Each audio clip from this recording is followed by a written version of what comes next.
آپ کے تجربے میں اگر میں اسٹریٹ آپ سے پوچھوں کہ خواتین کو کیا چاہیے مردوں سے، آج کی جو خواتین ہیں ان کی شکایات کو مد نظر رکھتے ہوئے کیا چاہیے انہیں مردوں سے؟ 2-3 باتیں.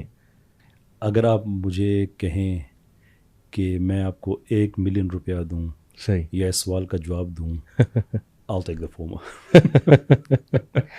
Not because کہ مجھے نہیں پتا کہ عورتیں کیا چاہتے ہیں، مجھے یہ بھی نہیں پتا مرد کیا چاہتے ہیں. اچھا یہیں سے مجھے لکھ لینے دیجیے. ابھی آپ نے ایک بات کہی کہ آپ ریئل ایکسپیکٹیشنس کی بات کر رہے تھے. آپ نے کہا کہ وہ سمجھتا ہے کہ میں اٹھنے کو کہوں گا تو اٹھ جائیں گی، میں کہوں گا بیٹھنے کو کہوں گی تو بیٹھ جاؤں گی. میں اس وقت سے یہ سوچ رہی تھی لیکن اس سے بھی بری بات ایک اور بھی ہو سکتی ہے. ایک تو آپ نے تو کہا وہ ایسا کر ہی نہیں سکتی، ظاہر ہے کہ انسان ایک حد تک ہی مشین کی طرح ایکٹ کر سکتا ہے. اول تو یہ پاسبل ہی نہیں ہے. چلیے ہم تھوڑی دیر کے لیے سمجھتے ہیں پاسبل ہے، وہ کوئی بہت ہی رابعہ بصری یا کوئی بہت ہی ایکسٹراڈنری شخصیت کی ہے کہ اس نے وہ اٹھنا بیٹھنا کر لیا آپ کے کہنے پہ. لیکن ہوتا یہ کہ جب وہ اٹھنا بیٹھنا کر لیتی تو اچانک آپ کو احساس ہوتا ہے یہ تو میں سے مانگ ہی نہیں رہا تھا. ہیئر کمز ابھی آپ نے یہ جو $1,000,000 کی آفر کی ہے یہ یہیں پر آ گئی ہے. ہمارا ایک بہت بڑا مسئلہ ہے دونوں سائڈ سے. ہمیں عموماً پتہ نہیں ہوتا ہم ایک دوسرے سے چاہتے کیا ہے.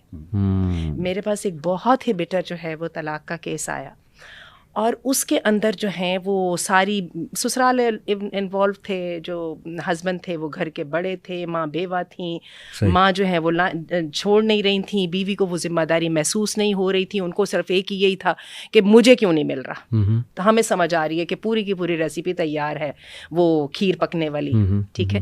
لیکن اس کے اندر جو ہے جب یہ بات ہوتی ہے جیسے کہ محمد علی ابھی آپ نے کہا کہ جب ان دونوں کو ان دونوں سے الگ الگ ملا جائے یہ دونوں بڑے سینسیبل لگتے ہیں.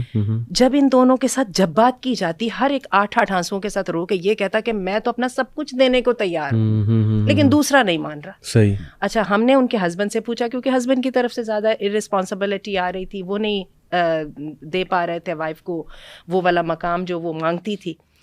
تو وہ ہسبینڈ نے ہمیں جو بڑی لمبی چوڑی بات کرنے کے بعد جو بات اس نے کہی تو جس کے بعد پھر ہم لوگ اٹھ گئے تھے. ہمیں سمجھ آ گیا تھا ہم یہاں پہ کام نہیں کر سکتے. جب ہم نے ان کی ساری وہ شکایتیں الٹی سیدھی وغیرہ کو کر دیا اور بعد میں بات یہ نکلی کہ he was very much in love with his wife اور ان کو ان سے کوئی شکایت نہیں تھی سوائے اس کے کہ بس میری ماں کو خوش کر دو نا. وہ جو میری ماں کی انسیکیورٹیز ہیں کسی طرح ان کو سیکیور کر دو نا. اب یہ تو اس بیچاری کے میرا خیال ہے تعویذوں اور وہ منتروں کے ساتھ بھی بس میں نہیں. آپ سمجھ رہے ہیں نا. تو یہ ذمہ داری. اور آپ کو میں بتاؤں ہم پھر اٹھ گئے اور اللہ معاف کرے پھر ان لوگوں کی بہت یعنی خراب ہوئی. الگ وہ ہو نہیں سکے، بچے ان کے تھے اور ان کے بھی ان کو الگ ہونے کی بھی ان کو سمجھ نہیں آئی کہ ہمیں وہاں پر بھی ہم چاہتے کیا ہیں. اتنی اگر کوئی نفرت اور وہ ہوتی تو میرا خیال ہے اس چیز کو بہت دیر پہلے اینڈ کر دینا چاہیے تھا. This also goes back to the point of expectations کہ اگر ان ہسبینڈ کی یہ ایکسپیکٹیشن نہ ہو کہ اس کی ڈیوٹی ہے کہ وہ میری والدہ کی بھی انسیکیورٹی کو دور کرے، بلکہ وہ یہ ہو کہ یہ ایک ویلیو ایڈڈ چیز ہے کہ یہ اگر میرے لیے کرے تو میں ان کی والدہ کے لیے کچھ کر سکتا ہوں، تو وہ پھر بات جو لیگل اوبلیگیشنز ایکسپیکٹیشنز ہیں اس سے نہیں جاتی بلکہ وہ ایک مورل ایکسٹرا مائل ہے جو میاں بیوی ایک دوسرے کو لیتے جو ان کو لینا چاہیے. صحیح. تو یہ لیکن اس کو آپشنل رکھیے نا. اگر فرض کریں وہ نہیں کر پاتے ٹھیک ہے نا، کیونکہ ہمیں پتہ ہے انسیکیورٹیز تو خود باقاعدہ ایک مرض ہے نا.